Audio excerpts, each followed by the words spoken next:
Please be seated. Welcome and congratulations to the Stanford Law School class of 2022.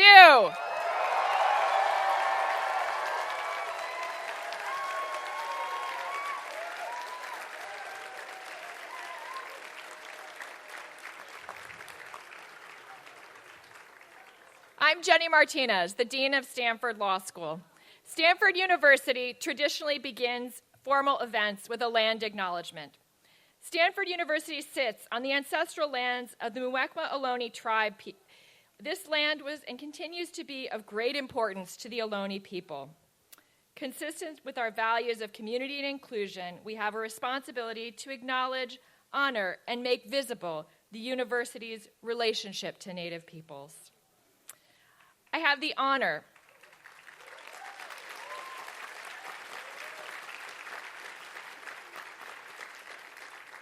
of officially welcoming you to this joyous day when we finally graduate the class of 2022.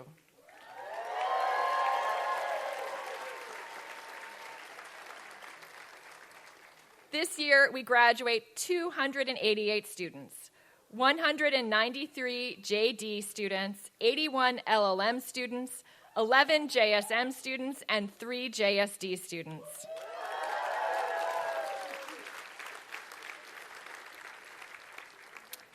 I also want to acknowledge one of your ranks who is not present today, but who is undoubtedly in front of mind for our community this afternoon.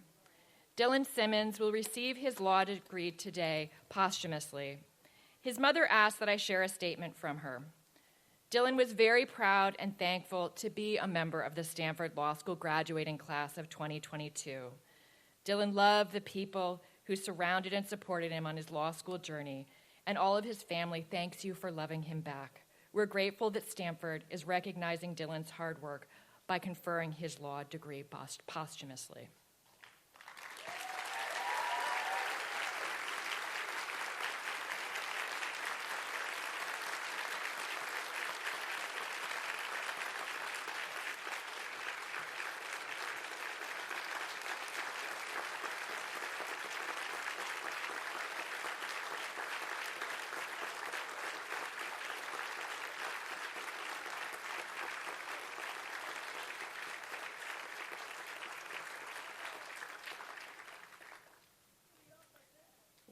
We are all here to mark a milestone in the lives of our graduates and their families, and to celebrate exceptional achievement made all the more significant because of the extraordinary circumstances this Stanford Law School class in particular has faced over the years they've been here. In March 2020, today's JD graduates were in the middle of their first year of law school when the pandemic disrupted every aspect of life. Some were literally sitting in first-year exams when the Santa Clara County shelter-in-place order, the first of its kind, was announced. Many rushed to the airport to go home and finish the rest of that year virtually from far-flung locations. Others hunkered down in campus housing as the world came to a halt. They were separated from classmates they just started to really get to know, and from the classes, programming, events, and everyday rhythms they'd settled into. The first year of law school is, by its very nature, arduous. This class had a 1L year that was exponentially harder due to all of the change, anxiety, and hurdles the global pandemic brought with it. Meanwhile, many of the advanced degree students now graduating were all around the globe looking at the difficulty of travel, deferring their plans to start their master's programs, or trying to figure out how to finish their JSD research in a virtual environment. At first, people hoped the pandemic might last a few weeks or months, and as we know now, wave after wave of surges and new variants persisted, while other events in the world continued to unsettle us. The killing of George Floyd, the 2020 election and January 6th, wildfires, mass shootings. In the 2020-21 school year, we held office hours in some classes outdoors, sometimes in apocalyptic wildfire smoke and rain. Events and programs were limited and mostly virtual. We installed Zoom software updates over and over again. We stuck cotton swabs up our noses for surveillance testing each week. It was not until well into 2021 that Zoom classes became a thing mostly of the past, and we returned masks to our classrooms.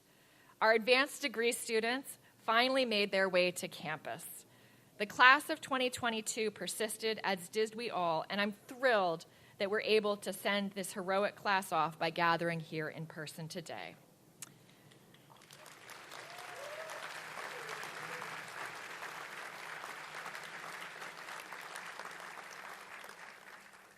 Graduations mark both conclusions and beginnings, and this year more than ever, we're finally able to look forward to with optimism to what the future has in store for all of us. I'm optimistic, and I hope you are too.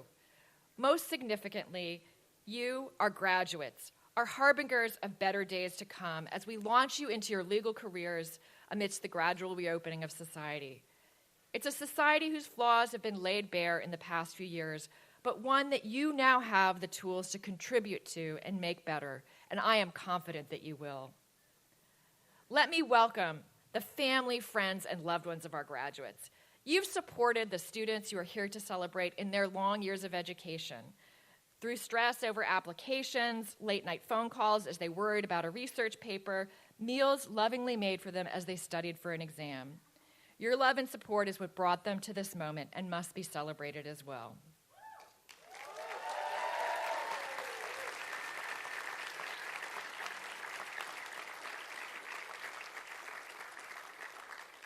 You would also not be at this moment today without the dedication and enormous effort of our faculty, who are at Stanford Law School because they love teaching and preparing you for lifelong careers of meaning and impact.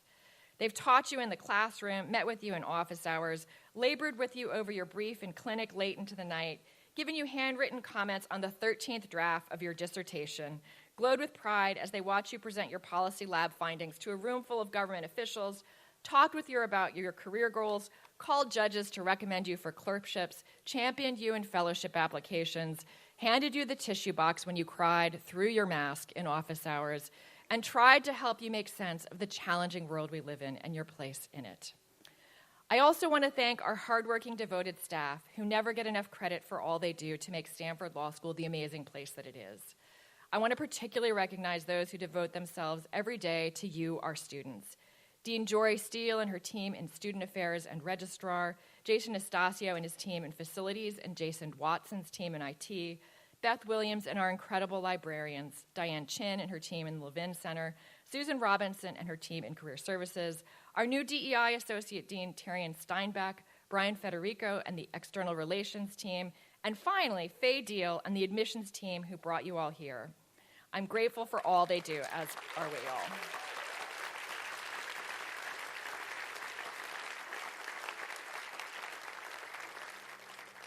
Finally, your classmates. You came here as strangers, and over the course of your time here, became friends, a family. You supported one another through pep talks, late-night study breaks, commiseration, with a kind word, an extra cup of coffee, a funny meme just when it was needed most. To the graduates, know that you did not get here alone, and you did not get through this alone. So please take a moment now to stand and thank all of those who've helped you made it here today.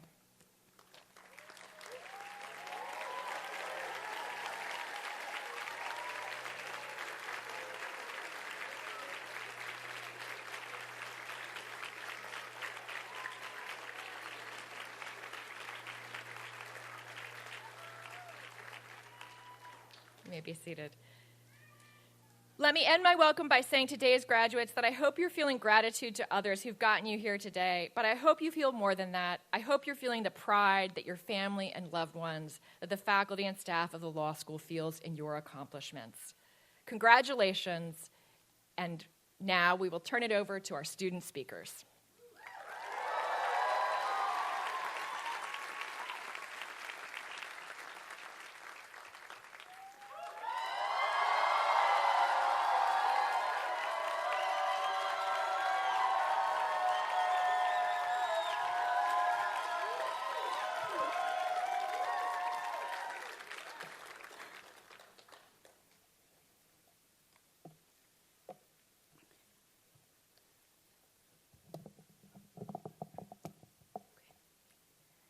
Dean Martinez, faculty members, staffs, families, friends, loved ones, graduating JDs, and finally, my advanced degrees, the LLM, JSM, and JSD graduates, good morning.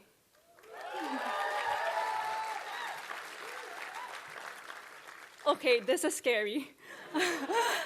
Gosh, how did I get here? I think during the fall quarter when the class speaker elections were being held, my classmates just found out that I had the ugliest laugh.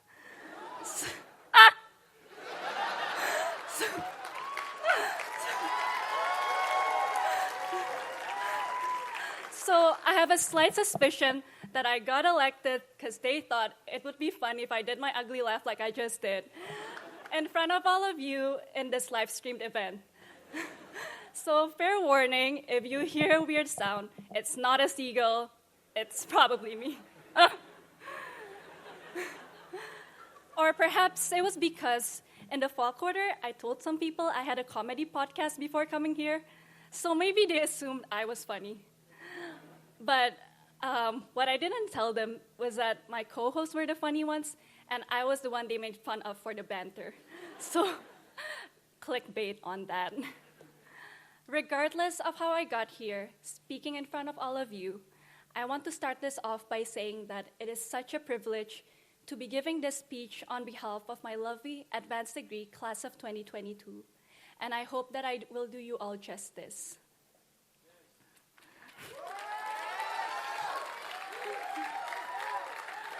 To preface this, I am a big crier, so heads up, I can't promise that I won't cry in this speech. Frankly, I've contemplated about this speech a lot. Should I go the dramatic route and try and say something inspirational? But honestly, I think being here at Stanford Law School, as cliche as this sounds, we've got enough inspiration going around for all of us. Being in class with the JDs and my fellow advanced degrees, I always get to learn something new. New perspectives, new ideas, and new ways of approaching things. And also, I always feel like there's no competition in the class. Everyone is there to support one another, and everyone has their own paths. And I think it goes to show just how kind the people are in this community.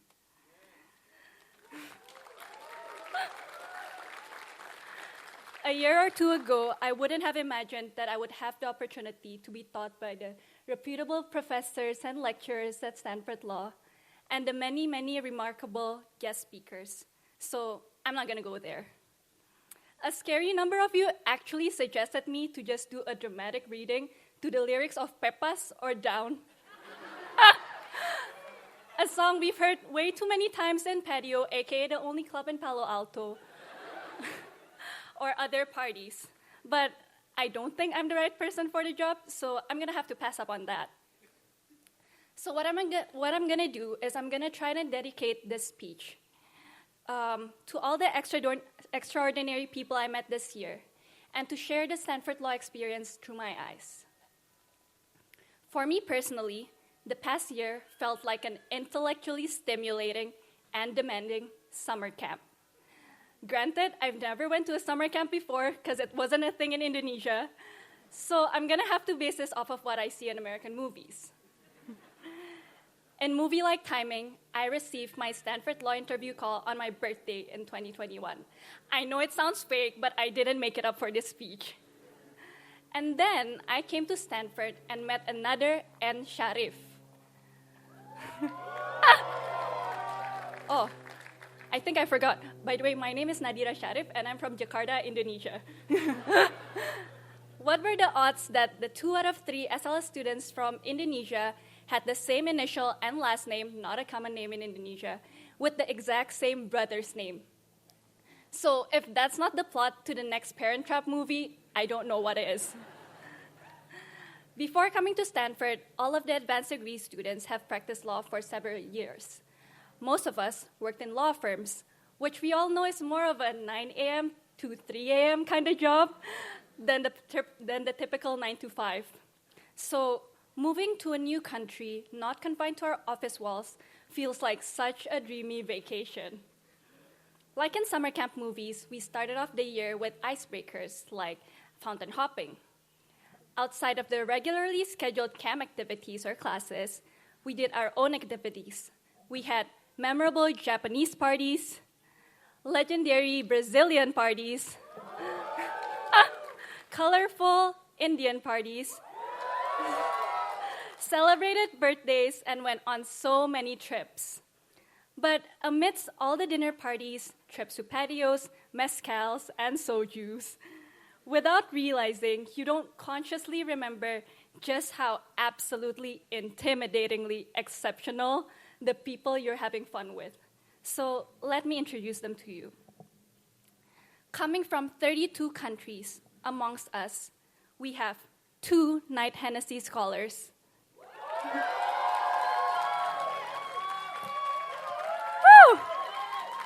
2 judges, 2 public prosecutors, government officials, and future leaders. Please don't forget me. I'm giving you the shout out once you become president or prime minister. Friends who work at the International Court of Justice. A friend who's advocating for victims of human trafficking. A friend who's fighting for ocean justice. Another who's reforming forest zoning laws. And not to forget the efforts of other friends who help big companies be any bit more regulatory compliant. I know, you might think they're evil, but someone's gotta do it. And if you think about it, they're also postponing the inevitable Earth destruction by a bit. So let's give them credit. Friends who are taking a year off their PhD to do this LLM at Stanford Law. How amazing. Friends who are pursuing academia and will be future thought leaders. Around 70 attorneys, including partners. Friends who are up for partnership once they get back. Experts and future leaders in the fields of, among others, telecommunications, antitrust, energy, venture capital and investments, and dispute resolutions. A lot of friends all even already have their chamber pages. One even have both a chambers page and an IMDb page. Lastly, a special shout out to my incredible friends who completed this rigorous degree while raising kids. I don't think I could ever.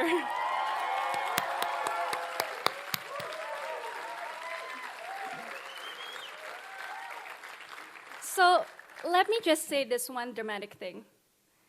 to the advanced degrees, whatever supposedly far-fetched dreams you have, whatever you wrote on your personal statements, I believe you can achieve them. And I can't wait to celebrate them with you, either in person, on WhatsApp, or maybe on LinkedIn, depending on how close we are. I know we're all amazing. Okay, sorry for that slight self-compliment.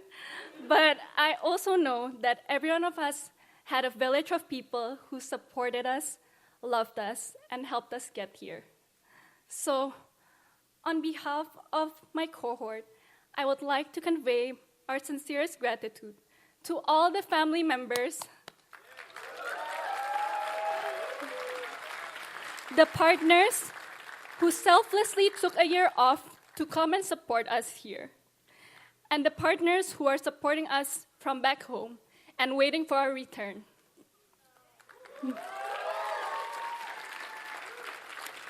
Friends who are more like family, other friends, loved ones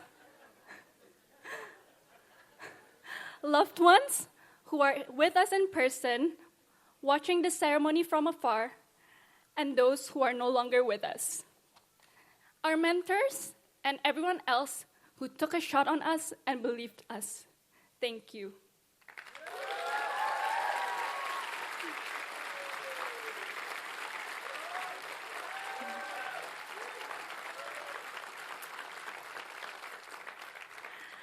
I would also like to take a moment to say a special thank you to my mom, who raised me and my two brothers alone.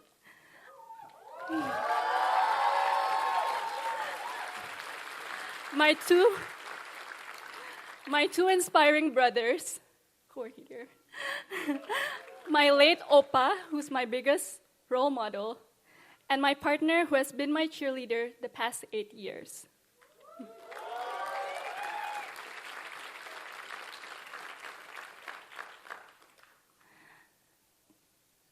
Before I close this, I'm so sorry to tell you that I can't pass up the opportunity to take a selfie from the stage, so please give me 10 seconds.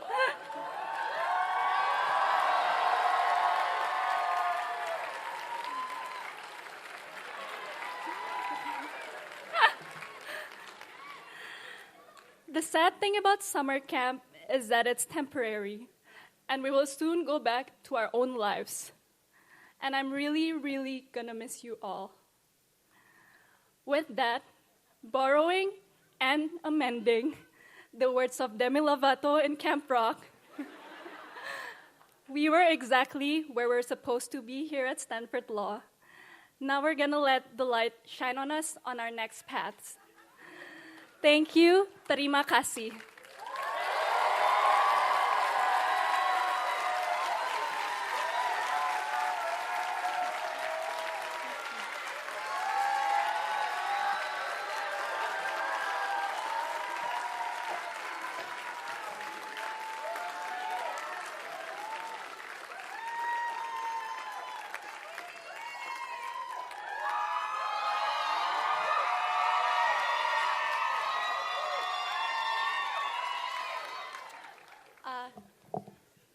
Good afternoon. My name is Daniela Mühleisen. I'm so honored to be speaking in front of you today.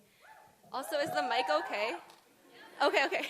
I thought about starting this speech in room 190, or in the courtyard, or at patio, or at the Taco Bell in Pacifica overlooking the ocean, where so many of us met at the beginning of our 3L year. But instead, I'm going to start in the longest poem in the world, a geoglyph bulldozed in the Atacama Desert in Chile by Raúl Zurita 3 years after the fall of the dictatorship. The same desert where the Pinochet regime buried the bodies of students and activists who dared oppose it. The poem is 3 kilometers long. It is 4 words: ni pena ni miedo, not shame nor fear. I sat with this poem, not shame nor fear, for months, because I wanted to talk about hope.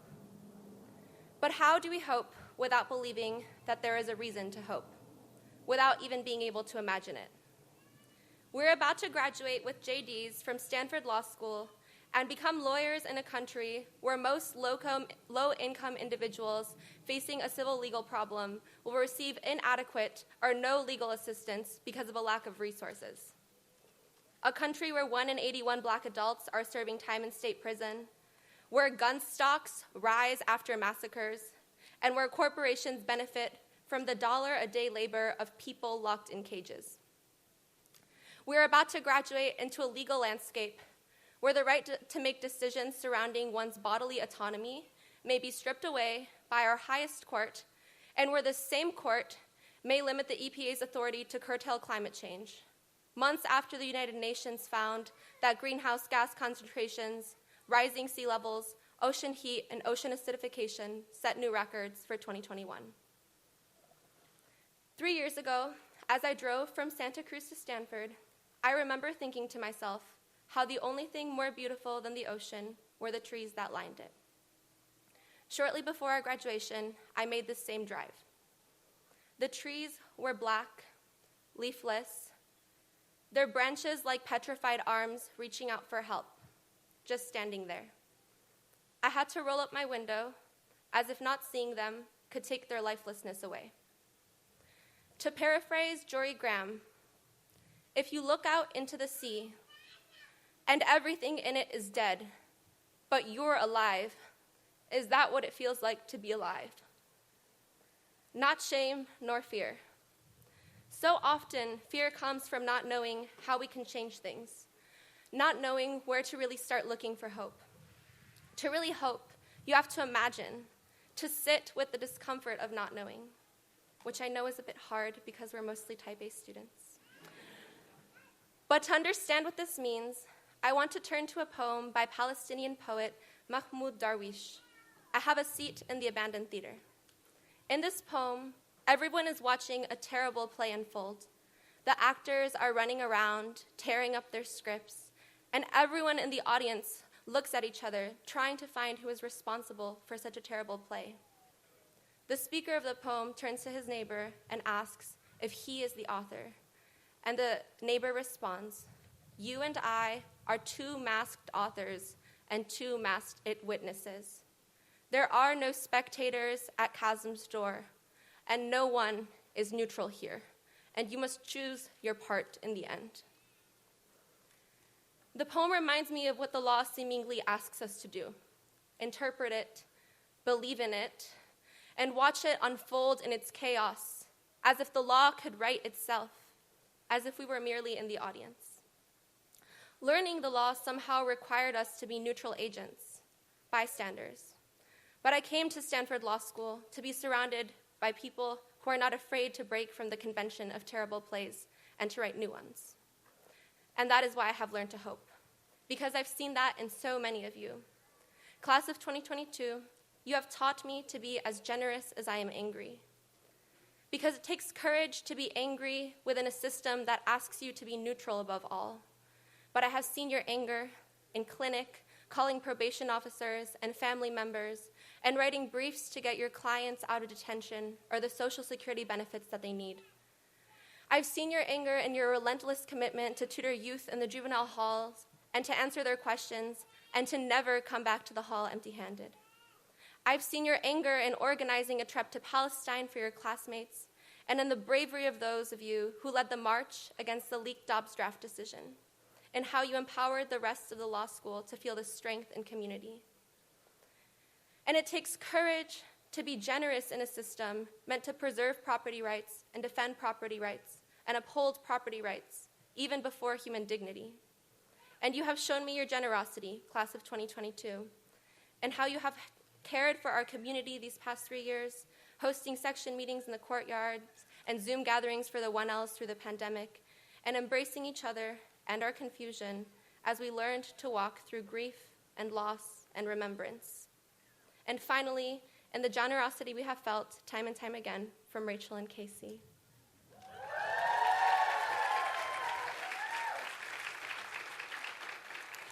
Every time the law asked us to be only a witness, you showed me the strength and the power that it took to feel sure again that we are so much more than that.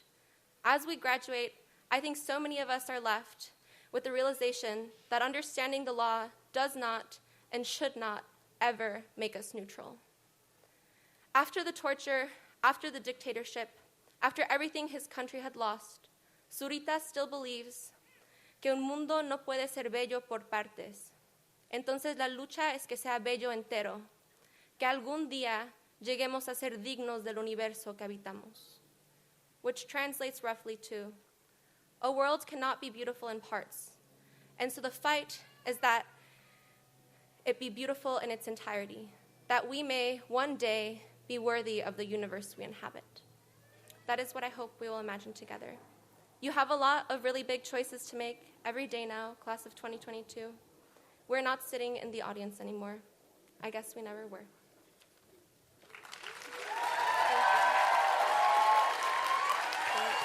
Oh, also, sorry. Before I leave, I just wanted to say thank you to my family, especially my parents and my little sister, Nicole. I would not be able to wake up every day and choose to love and to fight if it were not for you. You taught me that we are nothing without that. Que cosa fuera la masa sin cantera. Thank you.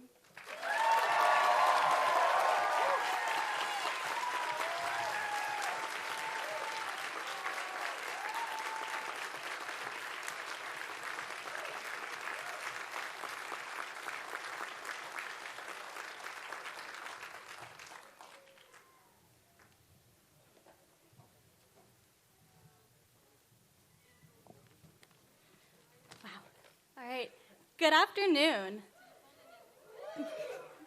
Graduates, distinguished faculty, staff, family, and friends, it's an honor to be here, part of the celebration with you all today. My name is Rachel, and I'm one of 3 graduating class presidents, and it is my distinct honor and pleasure to present to you today the Dean's Award for Excellence in Service for the class of 2022. The Dean's Award for Excellence in Service recognizes a graduating student who has made distinctive and exceptional contributions here at the law school. They've made these contributions to legal education and the quality of student life both. Award recipients are chosen collectively by their peers and the law school faculty and staff for active and sustained efforts to both enrich the law school community and reflect the principles and standards of excellence at Stanford. Thus, it comes as absolutely no surprise that the recipient of the award this year is Sam Becker.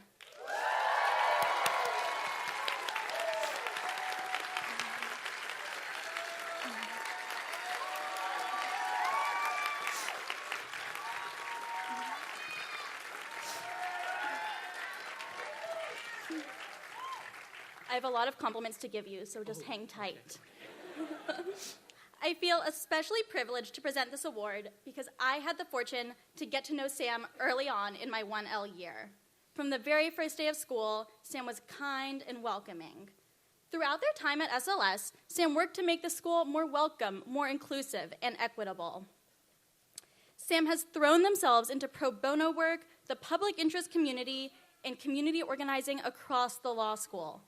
They have worked tirelessly for numerous student organizations, including the Stanford Advocates for Immigrants' Rights, Outlaw, and helping to co-found our Disability Rights Student Org.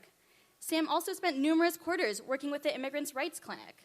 They have held countless leadership positions, led affinity groups, led numerous pro bono projects, such as the Stanford Immigration Pro Bono Project, the Racial and Disability Pro Bono Project, and the Native Law Pro Bono Project. They have been an integral member of the public interest community, serving as a public interest mentor and public interest fellow. In addition to this laundry list of impressive accomplishments, and I could go on, Sam has gone above and beyond to advocate for students at Stanford. Despite members of our class feeling burnout during the pandemic, Sam stepped up. Sam continues to step up, to show up, and to advocate for their community. And they do so with humility, empathy, and kindness. Sam has inspired all members of this community to be better and stronger advocates. Sam taught us all that we can, and indeed we must, fight for what we believe in, hold ourselves, our peers, and our institutions accountable. Sam always saw what could be, and our class is very much indebted to Sam for their selfless service to this law school. But above all, Sam is exceptionally kind. I know I can speak for everyone in the room here when I say our time at SLS would not have been nearly as great without Sam in it. A fellow peer of mine said it best. Sam is one of those people that enriches your life just by getting to spend time in their orbit. Stanford Law School and the legal profession are enriched because of Sam. Sam, on behalf of the class of 2022, congratulations and thank you for letting us all spend time in your orbit.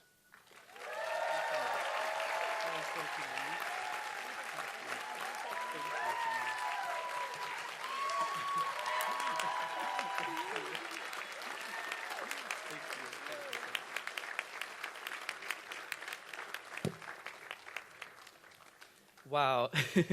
Thank you, Rachel, for those kind words. I'm very honored and grateful to receive this award. To my family, both biological and otherwise, this is for you. And to my classmates, these few years have been a struggle. Woo! We are bruised, we are bloodied, our hearts are crushed. We miss Dylan a lot right now, and shout out to Zoe for getting these beautiful Sylveon pins for us to wear in his honor. So I wish, because it's been such a ride, that I could give all of you a giant, shiny award, and I can't, but we are all going to get a very coveted prize in the form of a Stanford Law School degree. And so I hope that while we walk out of here with that added privilege and with the increasing power that we may have over other people's lives, we just remember two things. The first one, that every single human being we meet is an entire universe unto themselves, with ideas and dreams, with challenges and relationships. And number two, that liberation is for everyone. So thank you and congratulations.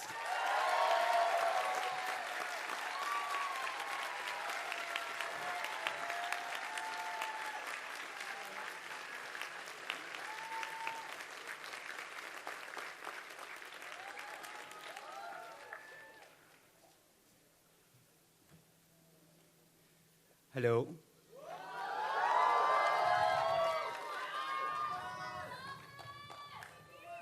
Good afternoon, everyone. My name is Thomas Alborn. I am from Buenos Aires, Argentina. And I am the class president for the advanced degree students of the class of 2022. I am here to present the award, the Stanford Law School Staff Appreciation Award. It is my great honor to introduce Holly Parrish, the Stanford Law Associate Director of Student Affairs. Holly joined the Office of Student Affairs in fall of 2016 after working for the John and Terry Levin Center for Public Service and Public Interest Law. Prior to that, she served as a Director of Student Services at Penn State Dickinson School of Law, as well as the UC Berkeley School of Law. For the past almost 6 years, as the Associate Director of Student Affairs, Holly has helped spearhead all of the programs and activities of the Office of Student Affairs. I remember particularly when we first arrived at Stanford Law School, we were all running around campus like headless chickens without knowing what to do and where to go. It was Holly that guided us.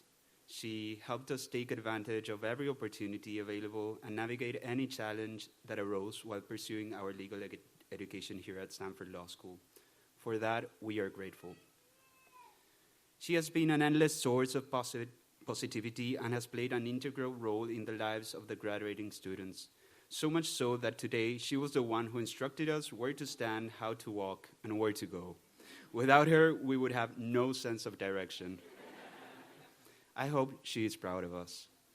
So with that, it is truly my greatest honor and pleasure to present, on behalf of the graduating class of 2022, the Stanford Law School Staff Appreciation Award to Holly Parrish.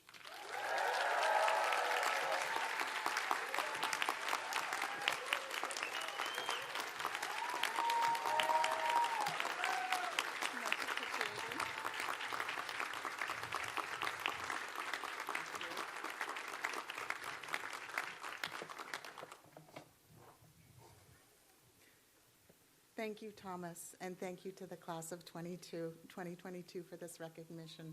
It means a great deal to me. All of us in Student Affairs have the pleasure and privilege to get to know so many of you individually. We see you in some of your happiest moments, and we see you in some of your lowest. There are over 150 staff people here at the law school who work tirelessly to make sure that you get an exceptional education. And because they may not interact with many of you on an individual basis, they aren't as well known to the class as a whole. And consequently, they aren't the people who get nominated for this award. So I would like to accept this on behalf of all my colleagues who cared so deeply about students. I will miss you, class of 2022, and I hope to see you all at alumni reunions. Thank you.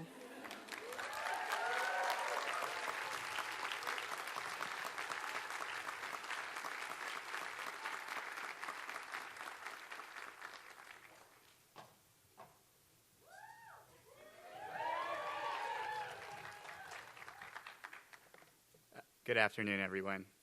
My name is Casey Shaw. I'm one of the class of 2022 presidents, and I'm honored to present our final award this afternoon to Professor Srikantaya.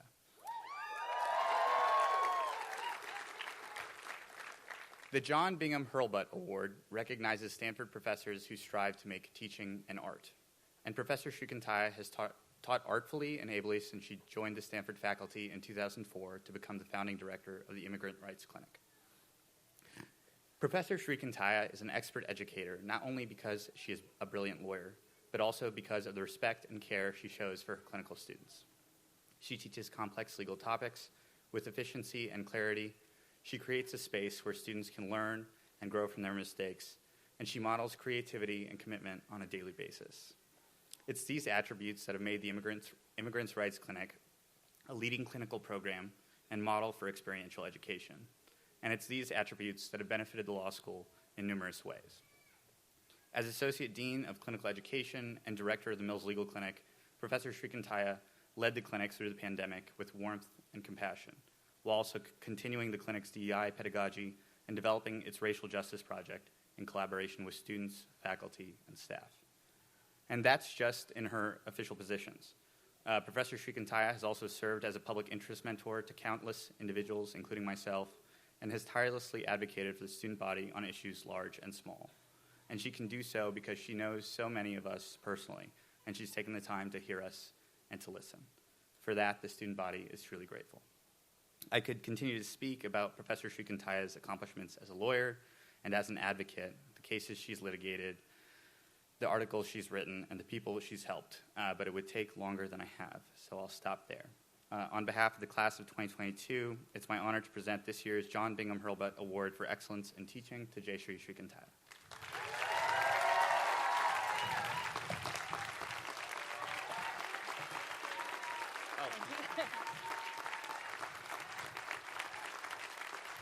Thank you, Casey. Of course.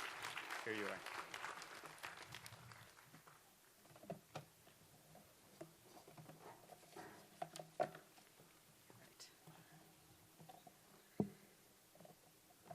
Well, thank you so much for this incredible honor and for those kind words, Casey. As you know, I teach in the law school's clinical program, where students learn while providing critical legal services to underserved communities. I see the Herbert Award today as a recognition of our phenomenal clinical program as a whole. On behalf of all of your clinical teachers, thank you.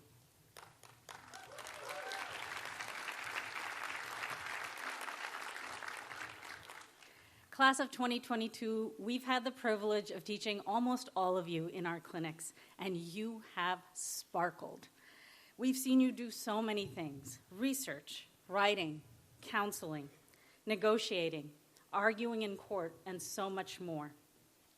You've helped clients obtain post-conviction remedies, filed compassionate release motions to save people from contracting COVID in prison, written briefs on behalf of coastal public access activists, advocated with the U.S. Patent and Trademark Office for increasing diversity in the innovation system. You've represented organizations like Feeding America, and the East Bay Center for the Performing Arts. You've protected the rights of Sabbath observers in the workplace, and you've prevented high schoolers with unaddressed psychological needs from getting expelled. You have done amazing and impressive work. Congratulations.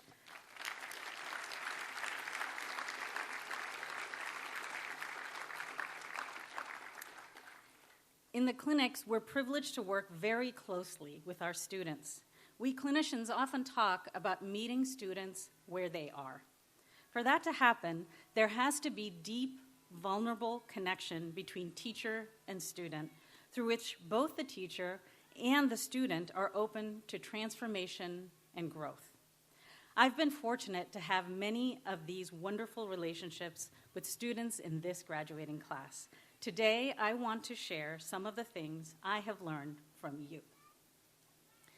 Let me start with something heavy.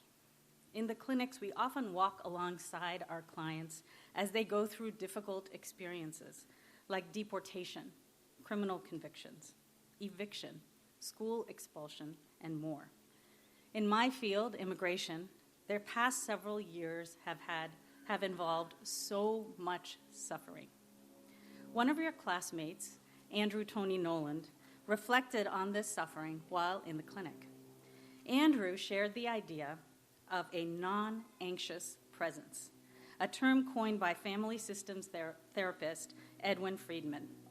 Andrew wrote, "A non-anxious presence refers to a person who can remain present and connected to someone who is experiencing a difficult moment while retaining a strong enough sense of self not to get pulled into anxious reactivity.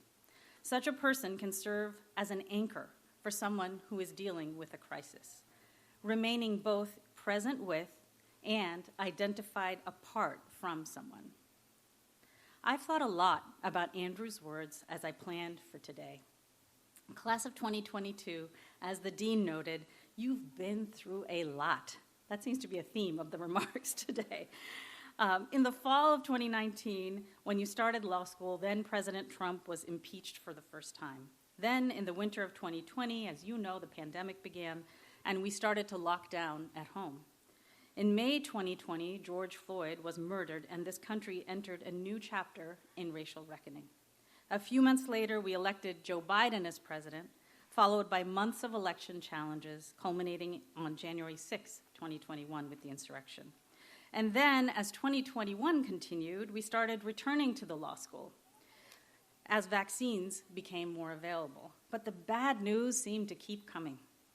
With the withdrawal of U.S. troops from Kabul and the ever-resurgent variants of COVID carrying new Greek letter names. As 2022 began, Russia invaded Ukraine, and the U.S. surpassed 1 million COVID deaths. Throughout, we've had mass shootings, as well as wildfires, flooding, and other devastating climate change.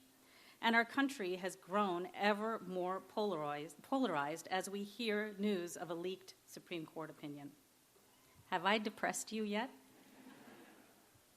All of what I've shared so far is about the outside world that you've all been in. But you've had your own deep difficulties on a personal level.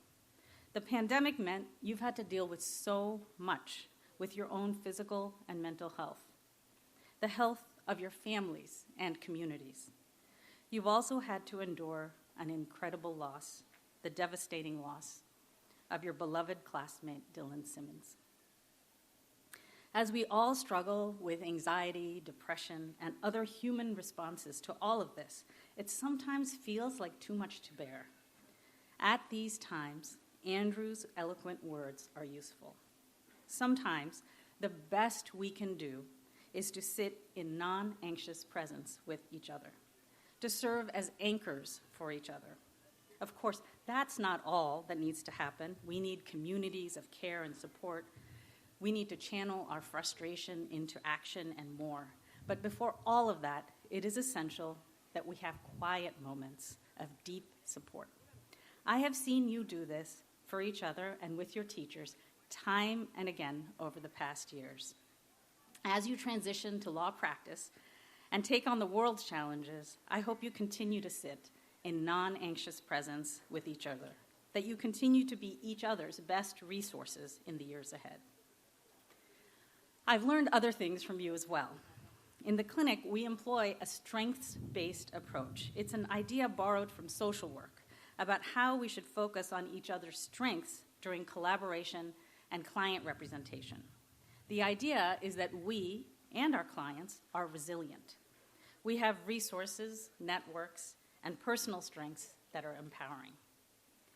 I've seen you as you've lifted up your classmates' strengths time and again.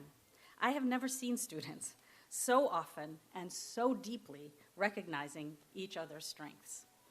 To share just a few of the words that you've used to describe each other: engaged, incredibly supportive, always there for me to take a moment together and breathe, so conscientious about allyship, anti-bias, and collaboration, showing grit, determination, beyond brilliant and gifted.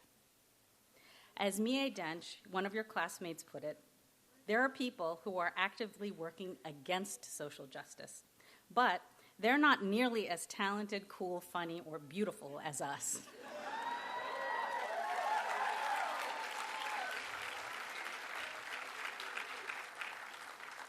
Looking out at this crowd, I've got to agree with Mie. As you start your careers, I hope you will continue to lift each other up and to invest in connection. These connections have allowed you to learn from each other and from us, even though we're different and we don't always agree. Let me share one last lesson that I've learned from working with you. Even though I've been a lawyer for almost 25 years, I still enjoy the practice of law.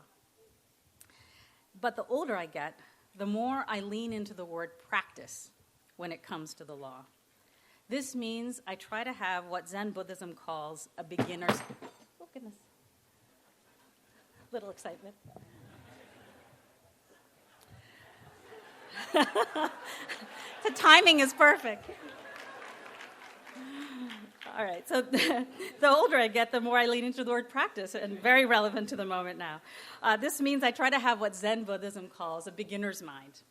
Having a beginner's mind means being open to learning, being flexible, being curious. By being a beginner over and over again, we can keep learning new things. I've shared the joy of the beginner's mind with you in the clinic. We've rejoiced when we found a pathway forward in interpreting the immigration statute. I'm thinking of you, Christian Solar. Or in negotiating with opposing counsel, or in counseling a client. A beginner's mind is also useful in dealing with seemingly impossible challenges, like the ones you may face as you start the profession. One of the most challenging times in my professional life happened in the days after September 11th. Shortly after those horrifying terrorist attacks, I started a new job at the ACLU of Northern California. It was difficult and exhausting to read the news each day. There was so much suffering on so many levels. The country was reeling from terrorist attacks. Prisoners were taken without process at Guantanamo. South Asian and Muslim communities were targeted. It was a time when even progressive legal organizations were worried about speaking out against detention without due process. The path forward wasn't clear, but I told myself that I was a beginner again. I don't know the answers, I didn't know the answers, but I knew how to learn. And I had so much to learn from Arab, Muslim, and South Asian community members who were enduring the brunt of the civil liberties challenges of the day. Being a beginner meant listening with humility. It also meant being okay with mistakes, lots of mistakes. Anytime you're a beginner, anytime you do things for the first time, you make mistakes. And I certainly made many, but from the mistakes, from the listening and collaboration, came creativity, growth, and the path forward. I know you know how to be a beginner. We've seen you do it in the clinic. In fact, learning how to embrace the discomfort of being a new lawyer is what clinical education is all about. As you enter the profession, my advice is to keep bringing a beginner's mind to today's challenges. as the rule of law crumbles in various places around the world, as we struggle with the gap between law and justice, as we experience the racism and xenophobia that is part of this country's fabric, as we endure ever-worsening climate change, we have not figured out the path forward. But you all know how to learn. You know how to be a beginner. I can't wait to see what you all achieve. On behalf of the Stanford Law School faculty, congratulations, JD and advanced degree students.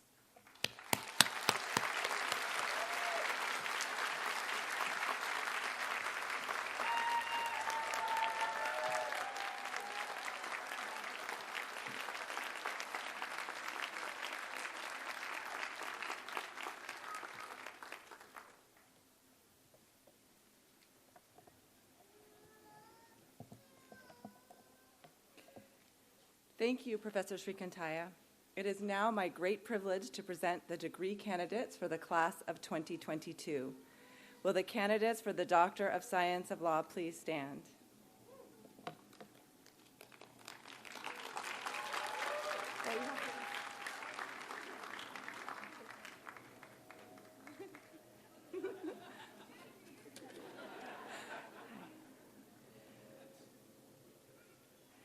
Mariana Castrellón.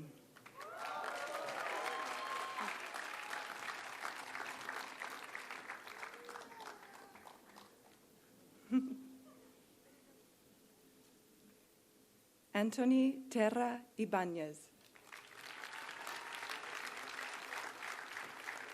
I will now present the candidates for the degree of Master of the Science of Law.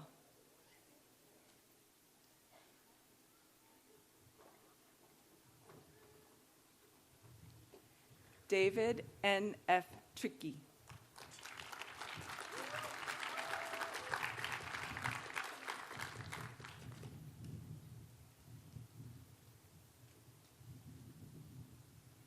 Maria de la Luz Daniel Cruz.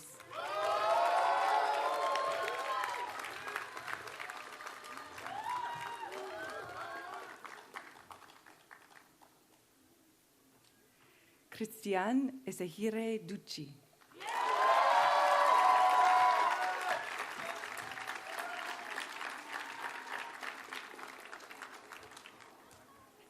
Takuma Iwasaki and friend.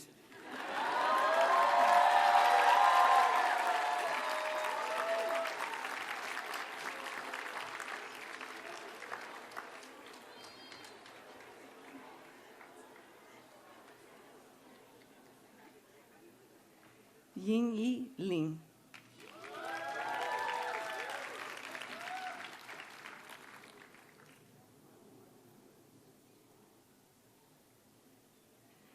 Ludmila Martins da Silva.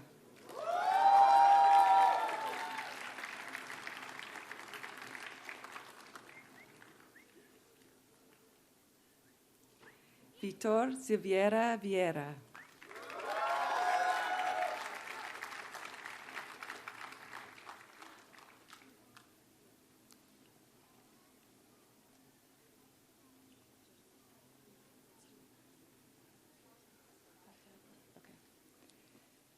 Shira Ying Zhong Tan.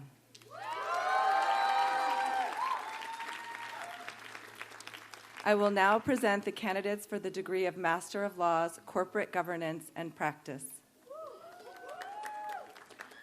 Jonas Peteri Aho.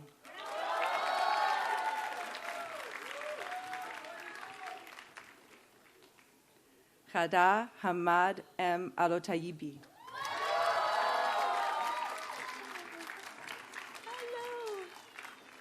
Asrorbek Arabjanov and friend.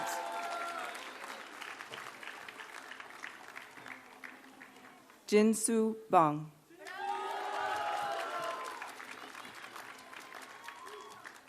Just gonna wait. Laura Nascimento Cosi.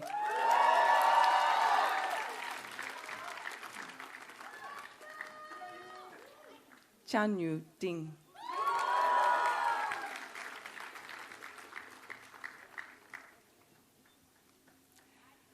Andrea Gonzalez Morales.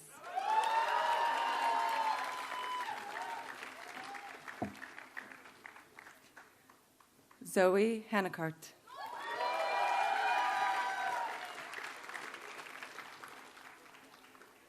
Nina He.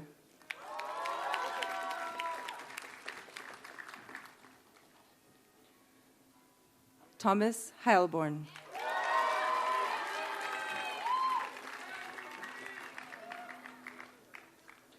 Engstarul Jargal Saikan.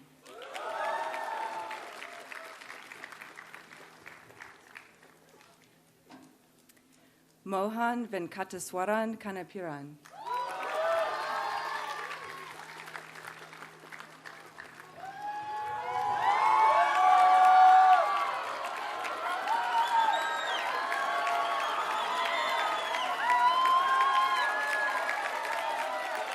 Zachary Sean Katene. And friends, all four of them.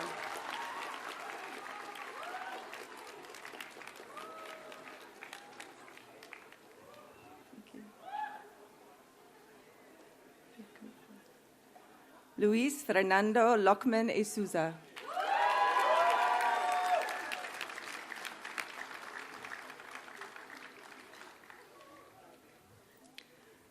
Loni Melilo Cardozo.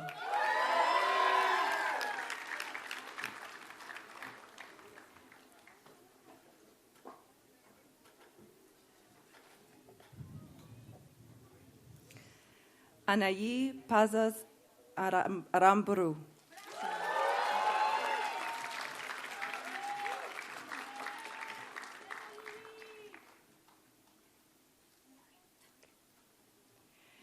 Gilda Sophie Prestipino.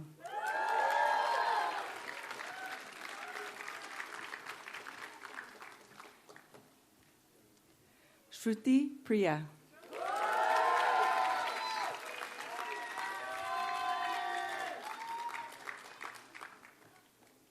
Zaina Rifai.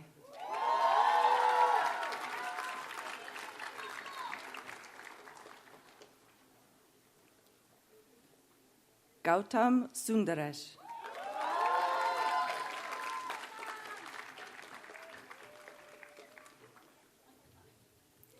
Felipe Tukunduva Vandenberg van Himstede.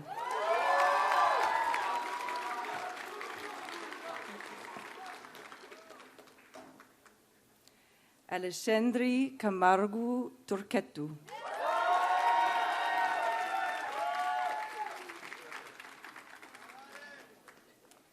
Zihao Zhou.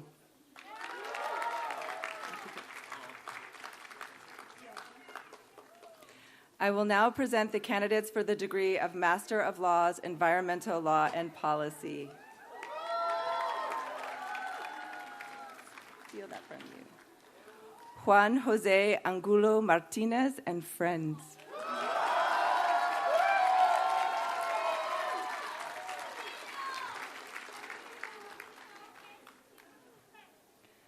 Bastian Cabrera Jorquera. I'm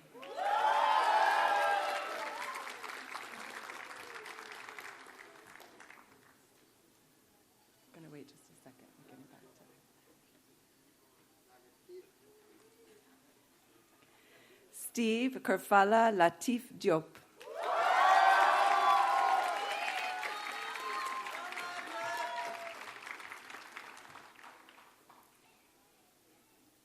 Juanita Fonseca Dufo.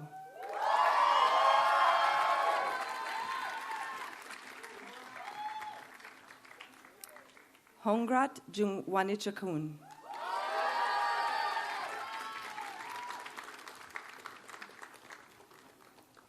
Sangmin Kim.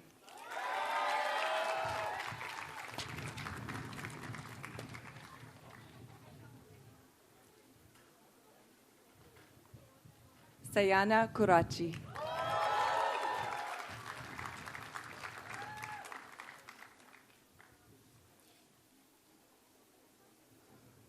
Suguru Kuroda.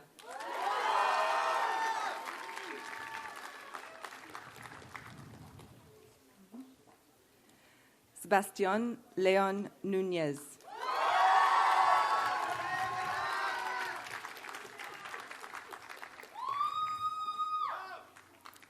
Xiaoyu Ma.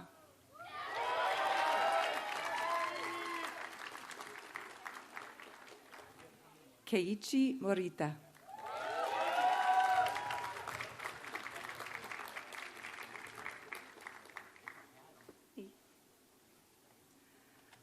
Ramasamy Nachiapan and friend.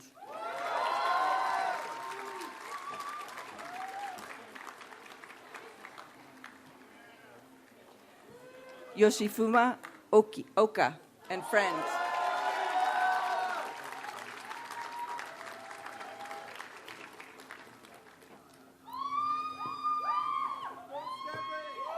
Stephanie Priti Rizka Juana.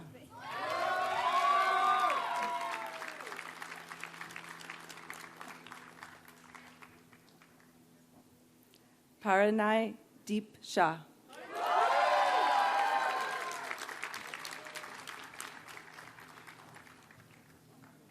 Kanika Sanjeev Sood.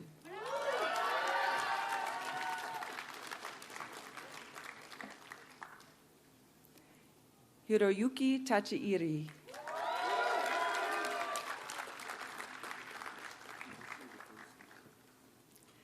Elias Michael Martin van Hoel.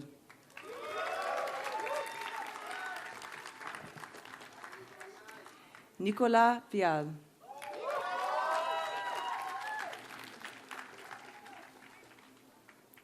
I will now present the candidates for the degree of Masters of Law, International Economic Law, Business and Policy. Juan Francisco Barrera Alarcón.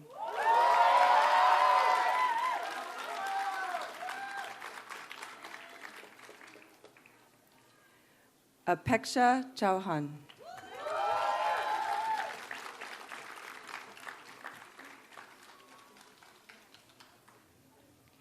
Nicolás de la Flor Puccinelli.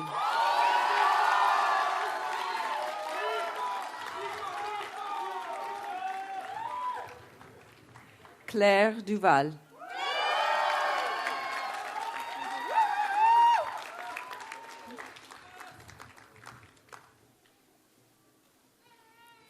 Elizabeth Sawkins Eichland.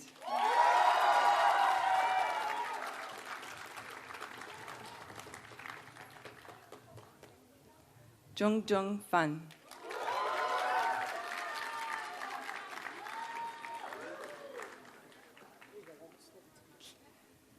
Eloisa Figueiredo Ferraz de Andrade Viana.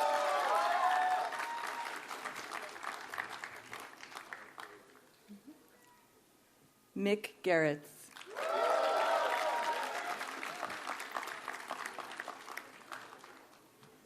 Ashrita Gulati.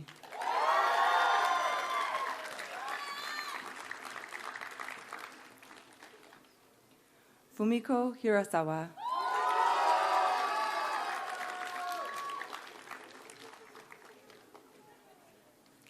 Shivani Sagar Kalra.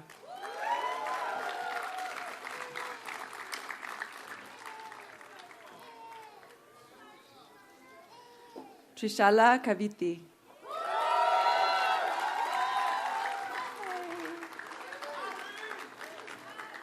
Angela Huayon Lee and friends.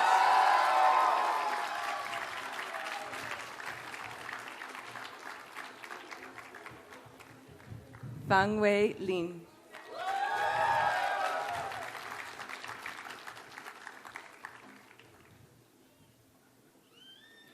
Vasu Nigam.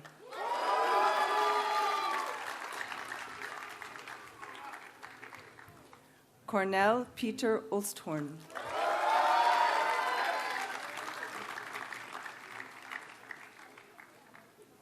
Jan Jakub Scherva.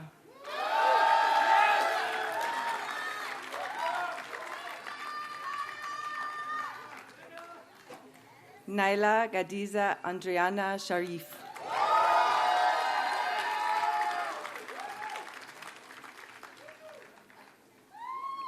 Jun Hong Tan.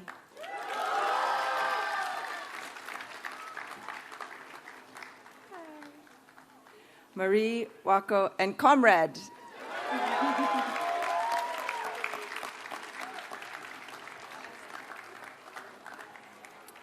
I will now present the candidates for the degree of Master of Laws, Law, Science, and Technology.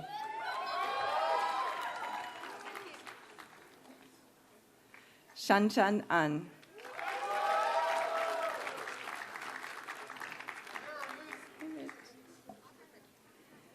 Mitchell Malcolm Bennett.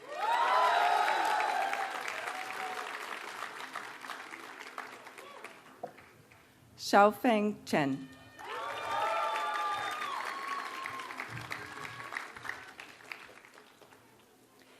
Nikolai Svensson Dokedal.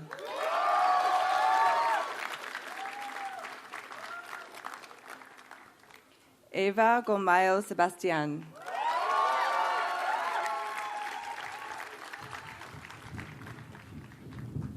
Daniele Gugliotta.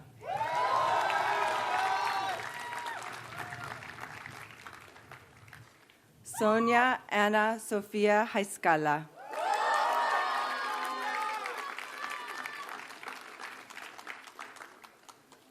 Junho Lee.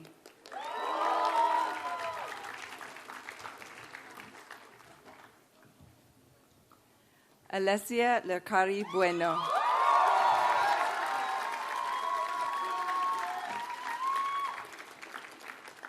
Akursh Narula.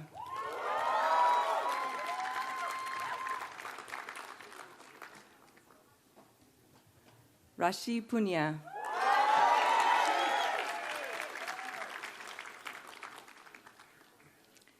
Takehiro Sugauchi and friends.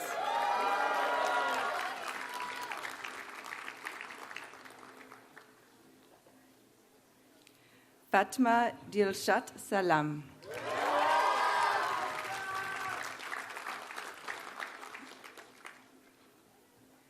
Enrique Etzel Salinas Morales.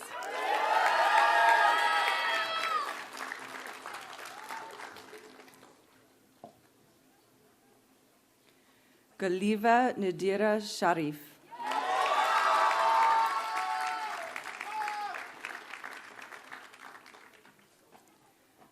Susan Antonia Trepekli.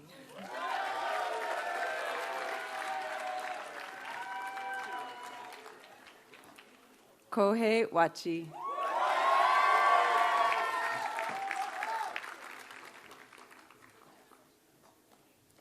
Philip Rabbits.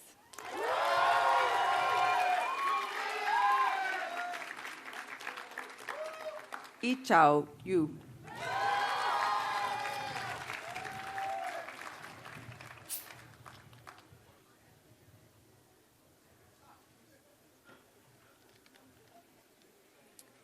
I will now present the candidates for the degree of Doctor of Jurisprudence.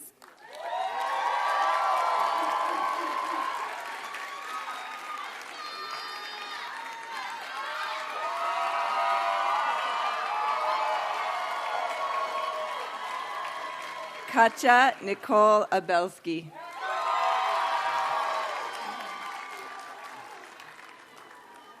Aziza Adenike Adeleke.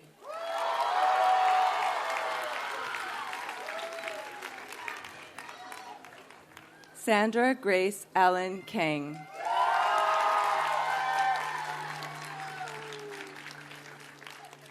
William Tanner Allreed.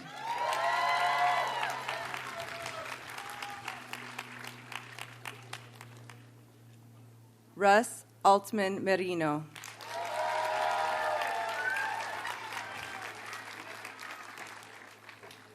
Julian Oscar Alvarez.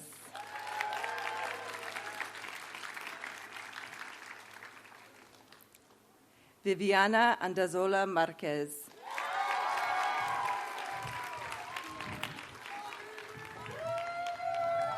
Skylar Diane Atkins.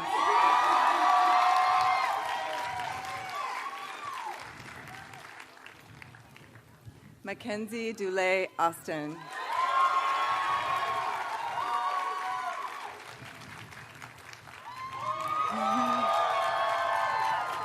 Emeline Eileen Aviña Feria.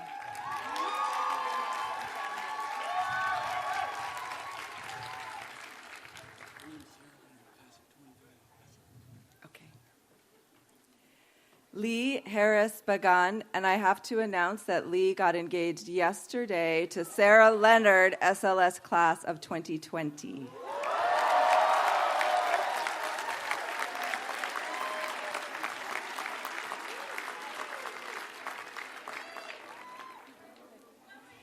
Nia Sadruddin Barber.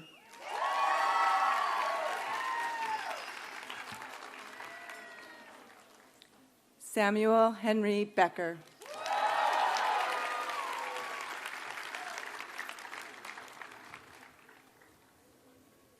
Jody Janae Bianchini.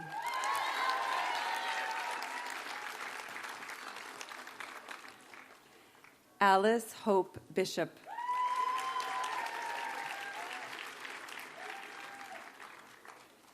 Jessica Ann Blau.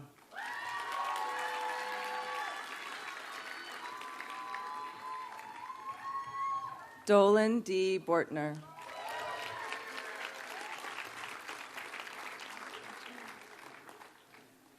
Rachel Catherine Bowenko.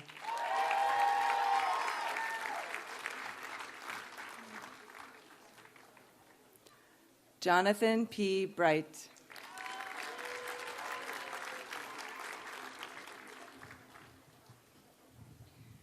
Grace Ann Brew.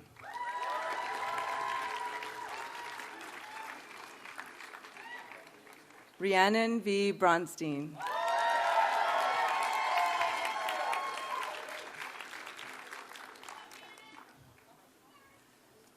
Leslie Catherine Bruce.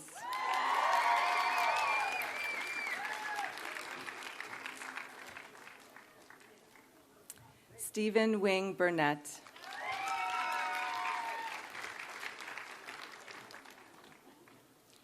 Austin James Boucher.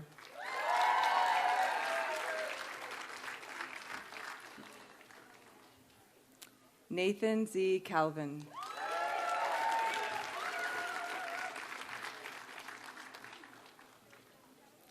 Isabella Marie Castrodeo.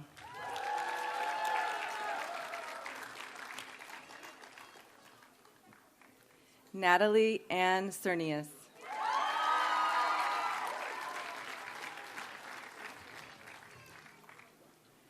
Tyler Henry Cochran.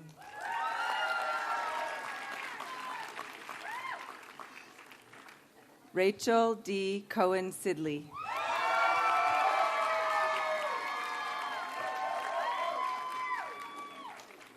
Madeline Aaron Coles.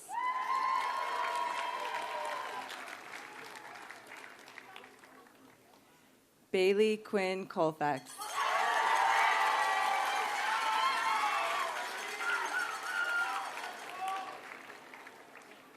Courtney Lee Caldwell.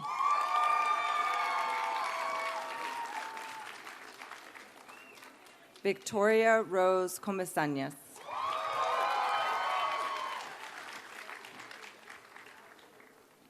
Jonathan George Contreras.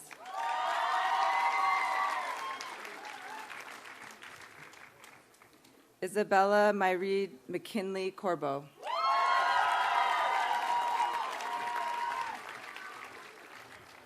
Lane Hannah Corrigan.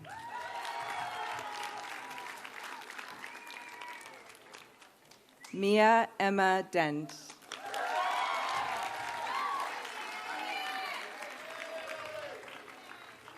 Chelsea Nicole Davidson.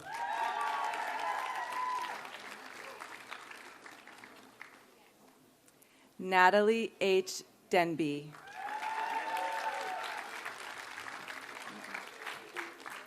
Anita F. Desai.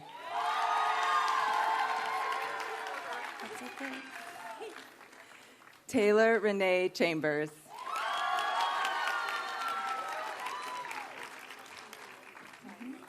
It's okay. Sarah Grace DeYoung.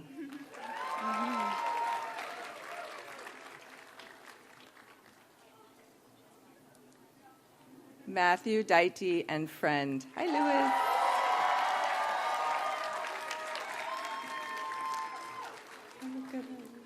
Seraphine Danani.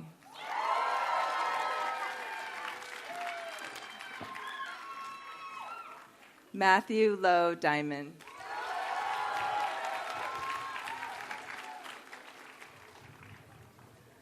Michael Doman and friends.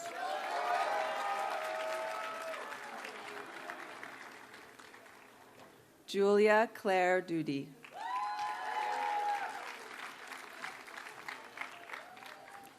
Kevin M. Dusa.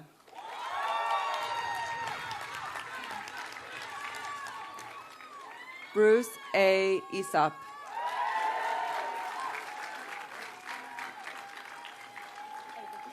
Brooke Aubrey Edwards.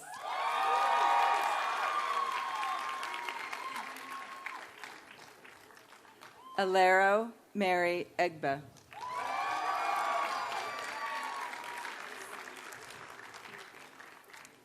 Ace C. Elliott.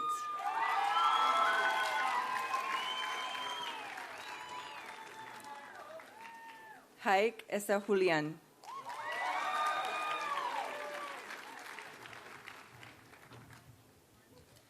Matthew Lawrence Evans.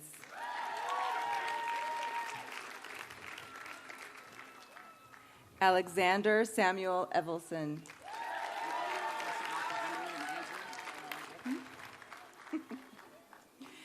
Andrew Ndubisi Ezekoye.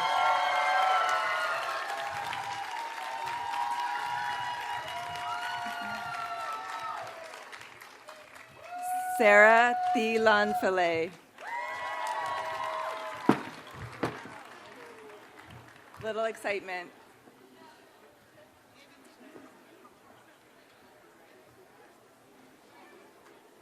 Natalie Ann Felson. Congratulations.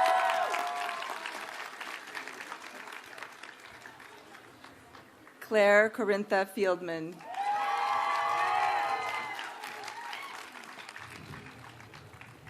Eva Rose Farakis.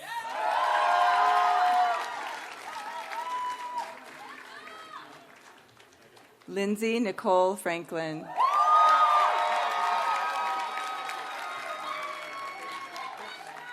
Erin Aaliyah Frazier.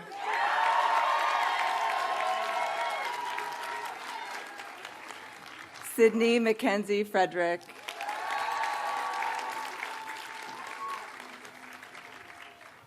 Jennifer Alida Friedman.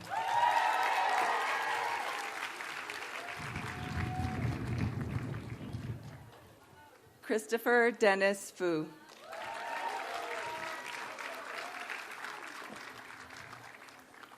Theodore Raphael Furchgott.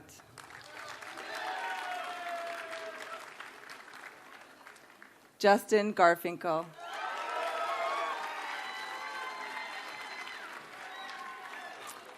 Catherine S. Gaumond.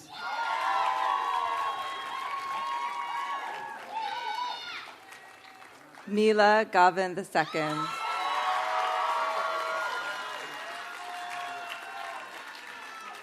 Scott Allen Levin Gesundheit.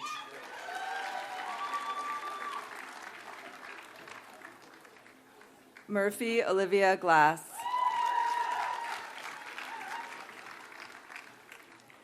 Olivia R. Goldberg.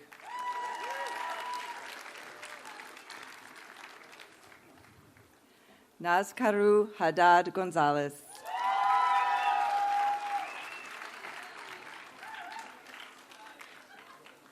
Fiona Tingley Heyman.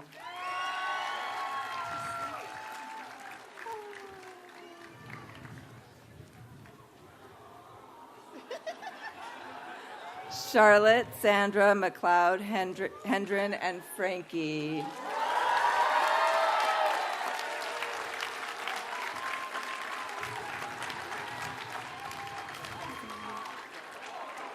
Samuel A. Hennick.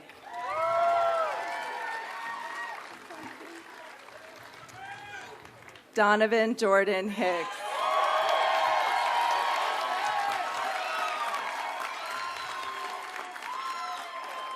Matthew Magid Higgins.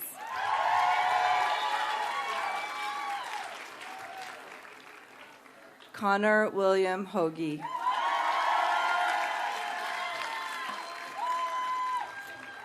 Camille Howell.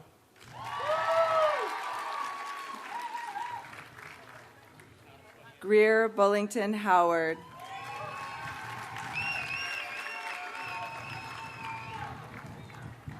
Axel J. Hufford.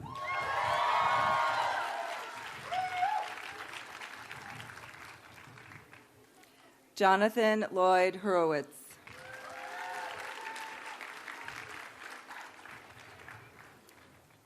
David E. Ingram.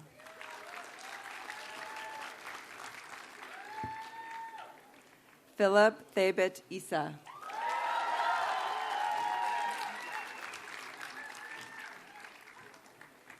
Megan Renee Izzo.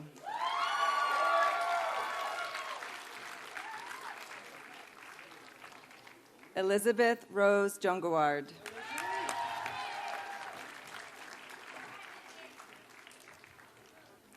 Guillaume A. Julian.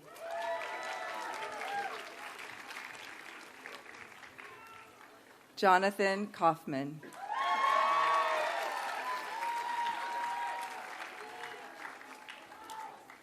Anthony K. Ruse.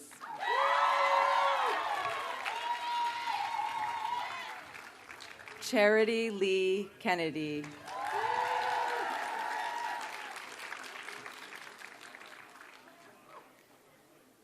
Daniel Karash Kalesi.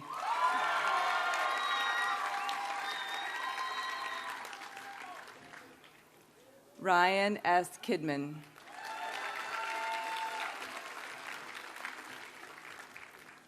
Dae-young Kim.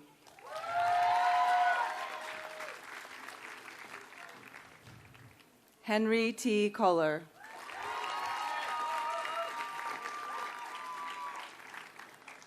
Matthew Lewis Krantz.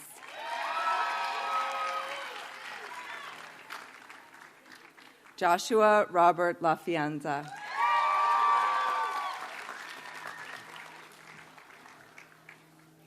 Dina Teresa Lamdani.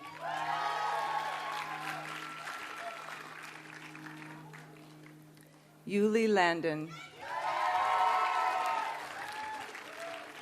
Hello. Jesse Robert Austin Lazarus.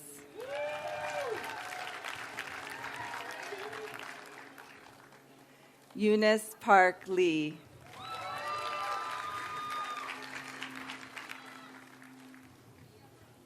Max Isaac Levy.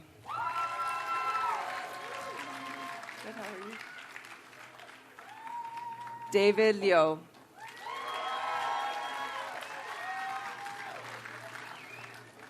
Tiffany Gi Ching Lo.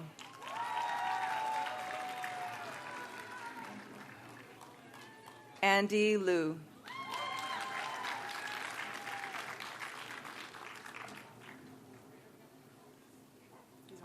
Just Thomas. Okay. Thomas Lopez.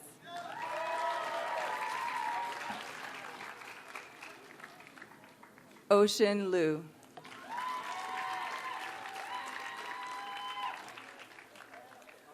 Juan Carlos Luna.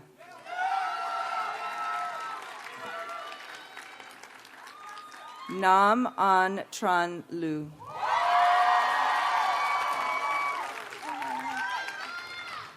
Selena Sonia Malave.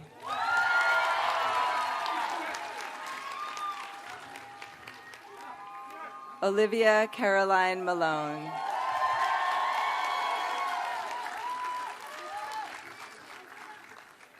Jacob Vaughn McCall.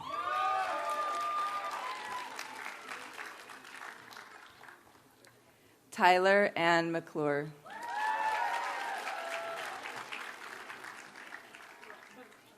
Hannah Clift McGinnis.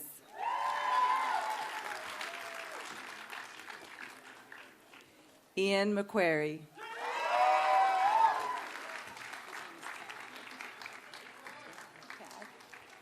Ryan Christopher Meservey and Tad.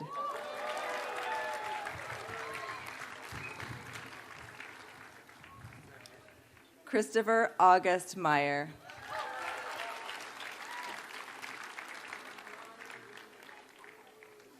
Peter Samuel Moon.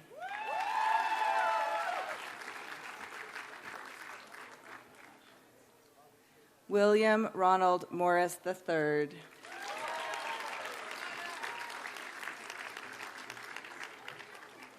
Christopher Moore Moxley.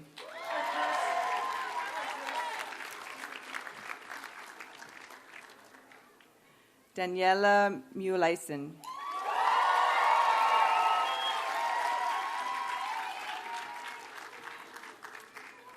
Drew Musto.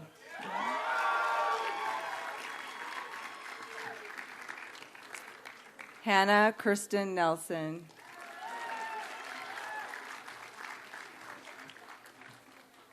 Alyssa Neto.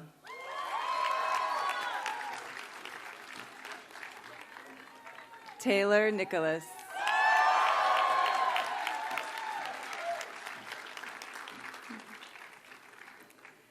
Lily Summer Nimlo.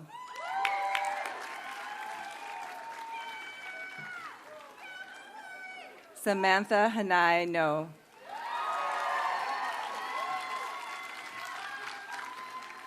Molly Danielle Norberg.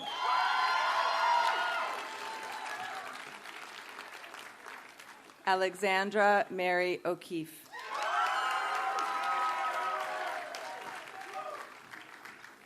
Zoe R. Packman.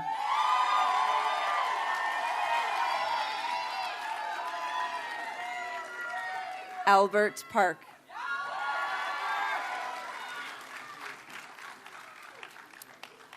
Morgan L. Perlman.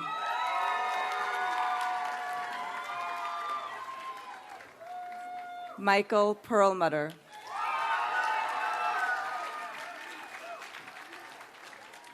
Auja Lei Perlo.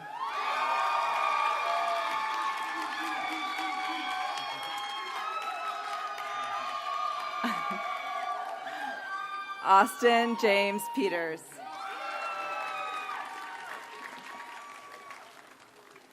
Eric Kim Fung.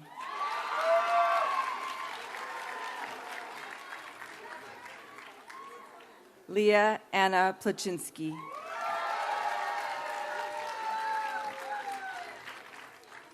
Cassidy Amber Pomeroy Cotter.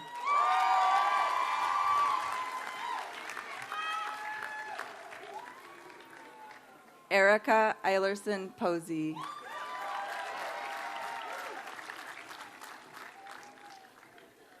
Michaela Elizabeth Pyatt.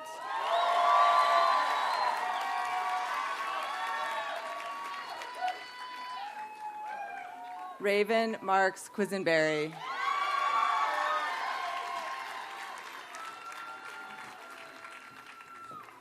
Jasmine Nicole Robinson.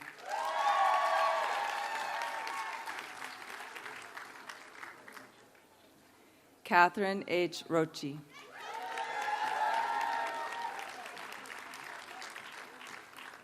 Tiara Marie Rogers.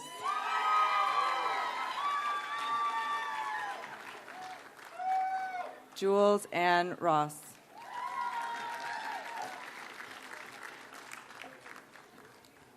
Michael Henry Rover.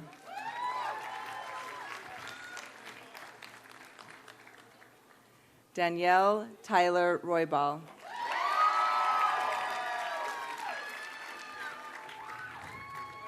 Jordan Rudner.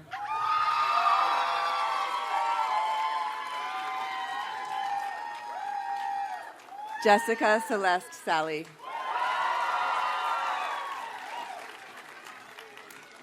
Sylvie Rain Saltzman. James Thomas Santel.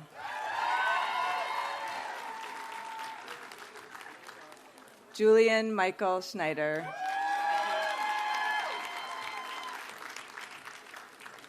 Elias Banks Schultz.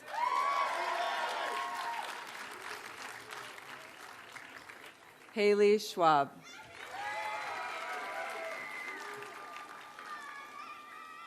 Amanda Ellen Sear.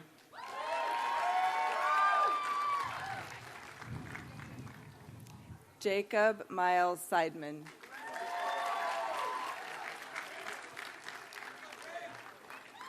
Anuraj Kirit Kumar Champlaklal Shah.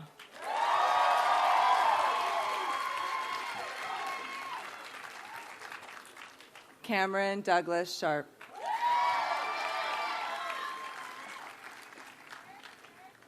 Martin James Sicilian.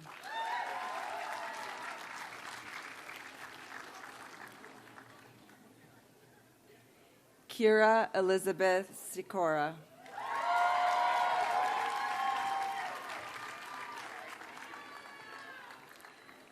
Sarah Elizabeth Simon.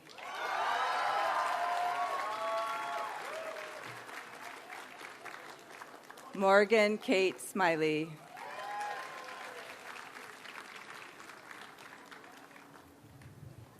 Sarah Nicole Smith.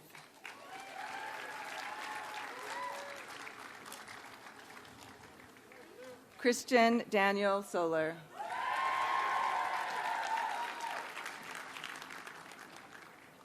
Ada Leanne Statler.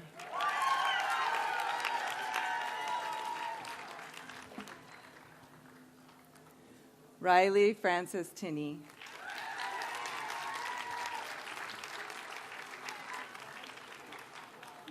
Andrew Lewis, Tony Noland, and friends.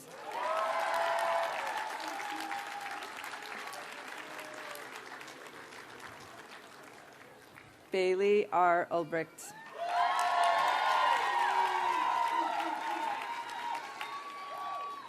Khalil Waddell.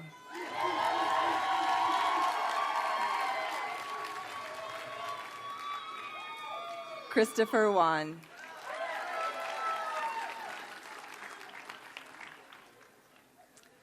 Anne Summer Warnke.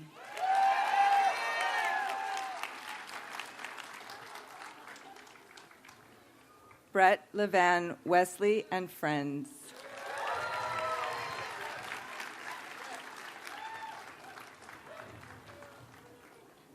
Emily Claire Wood.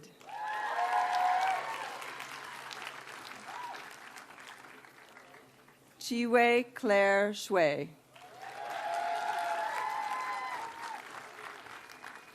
Jerry Yan.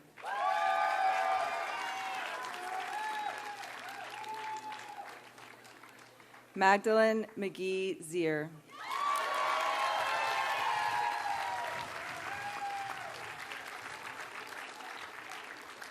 Dean Martinez, assembled faculty and staff, honored guests, I present to you the class of 2022.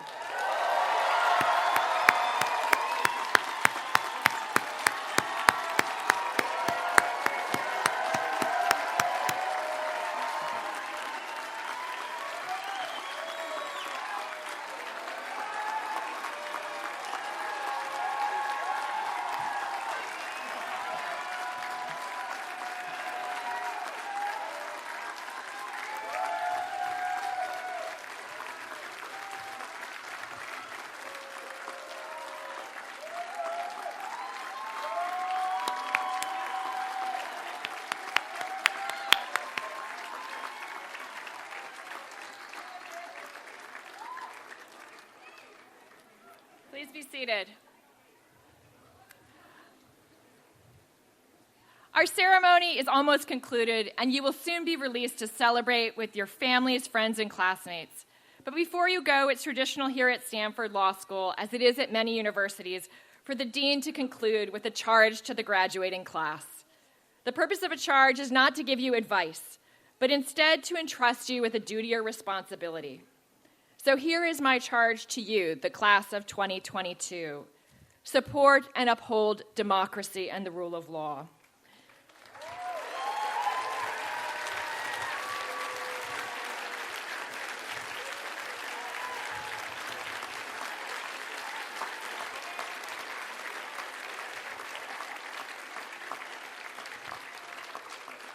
As lawyers, you're uniquely trained and positioned to understand and influence the course of a democratic society, whether in this country or around the world.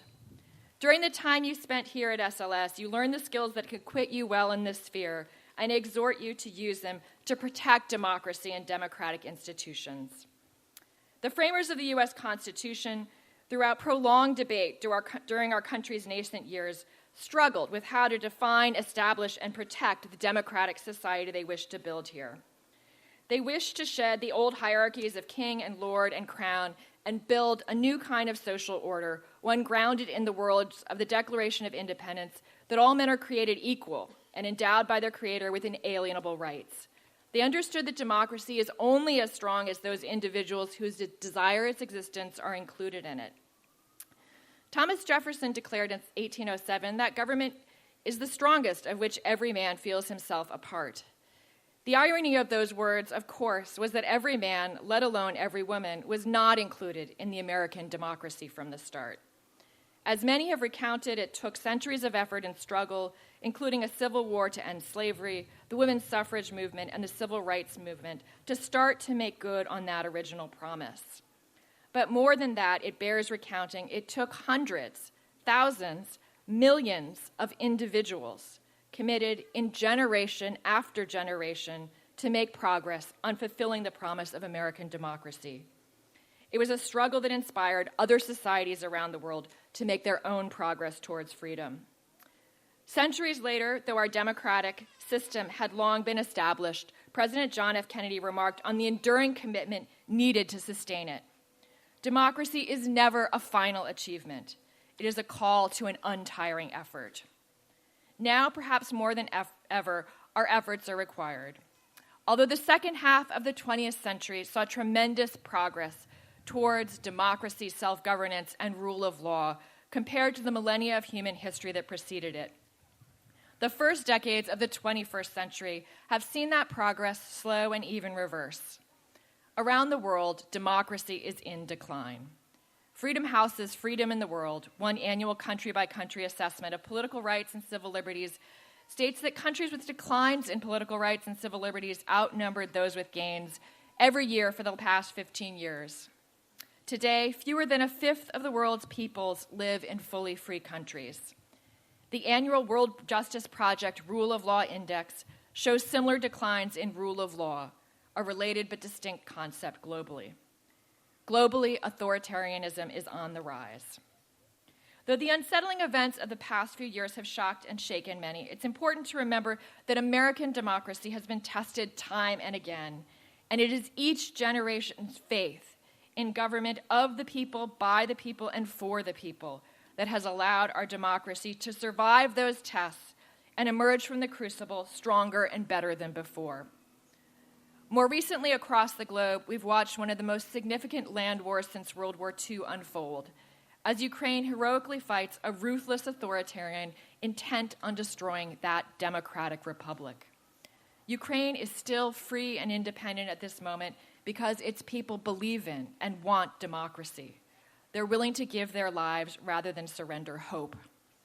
These instances teach us that we must remain vigilant. During the Cold War, President Ronald Reagan described it when addressing the British Parliament in 1982. Democracy is not a fragile flower, still it needs cultivating.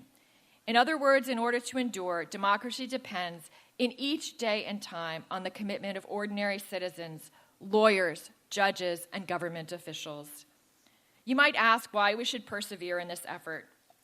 Is it perhaps time to conclude that America's grand experiment has not worked out as hoped, and we should consider other options? Winston Churchill had some much-quoted insight on this question. Many forms of government have been tried and will be tried in this world of sin and woe.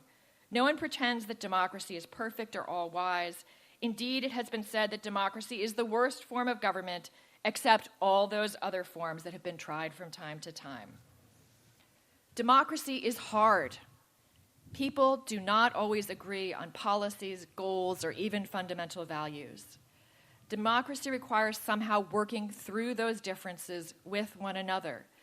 It requires listening and persuading rather than just shouting or imposing our will on others, on somehow finding common ground and recognizing our common humanity. Do not forget the role that American democracy, no matter how fraught this country's history, plays in the dreams and actions of those who watch us from afar. Our foreign policy and practice has not always advanced democratic values in the way we claim to on paper. But at its best, in its moments of trueness, America has represented freedom, equality, and justice to those around the world who aspire for a better life for their children. President Volodymyr Zelensky of Ukraine, when speaking to the U.S. Congress in March, said this: "Just like anyone else in the United States, I remember your national memorial on Rushmore, the faces of your prominent presidents, those who laid the foundation of the United States as it is today, democracy, independence, freedom, and care for everyone, for every person, for everyone who works diligently, who lives honestly, who respects the law. We in Ukraine want the same for our people, all that is a normal part of your own life." President Zelensky's description of our country as it is today is somewhat aspirational. Our society is far from perfect. But Zelensky's words, along with the daily patriotism and heroism we are watching from Ukraine, should invigorate our commitment to continue pursuing that ultimate goal. As Martin Luther King Jr. said in his letter from Birmingham jail, "Injustice anywhere is a threat to justice everywhere." Those of us who live in democratic societies must cultivate the flower of democracy at home for our own betterment, and also so that our societies can continue to serve as beacons for those around the world whose freedoms are under assault or are not yet established. By strengthening and protecting the democratic fundamentals of our own societies, we guard against erosion of those fundamentals in other communities and societies that are less free. Today, I'm speaking to you as new lawyers, but I'm not suggesting that you all need to make an instantaneous pivot from your chosen fields of legal practice. There's much you can do from whatever professional perch you have landed on, but first and foremost, you are all members of the society in which you live. Attorney General Robert F. Kennedy said something similar when speaking to a different group of lawyers during the Law Day ceremonies of the Virginia State Bar in 1962. The glory of justice and the majesty of law are created not just by the Constitution, nor by the courts, nor the officers of the law, nor by the lawyers, but by the men and women who constitute our society, who are the protectors of the law as they themselves are protected by the law. Speaking at the University of Cape Town in South Africa in June 1966, Robert Kennedy gave students similar advice that seems to be back in circulation now because it speaks so much to the times in which we live today.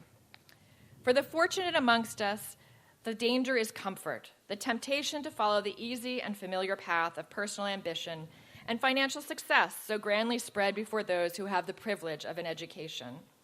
But that is not the road history has marked out for us. There is a curse which says, "May he live in interesting times." Like it or not, we live in interesting times.